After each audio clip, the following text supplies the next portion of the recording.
पहले बतंग बड़ी मोर की लगावाना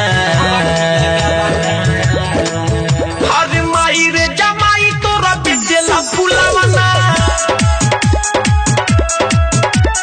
माई रे जमाई तोरा बेचता फुलावाना माई रे जमाई तोरा बेचता फुलावाना DJ Vikas Riga Sitamarhi presented by lovely film production.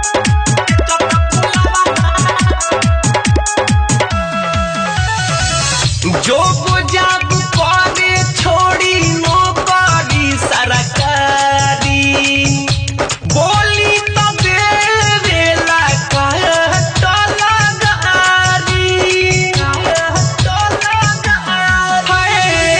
जो जाब करे छोड़ी नौकरी सरकारी बोली तो देवेला बुझेला हमारा नामा नामा के भावना हर माई रे जमाई तोरा बेचता फुलावाना माई रे जमाई तोरा बेचेला फुलावाना डीजे विकास रीगा सीतामढ़ी। तोरा बेचता फुलावाना आप सुन रहे हैं अमित पटेल की आवाज में। बेर बेर हमारा के करे परेशान रे कोई हाली कोई लसपान के दुकान रे बड़ अति कइले बा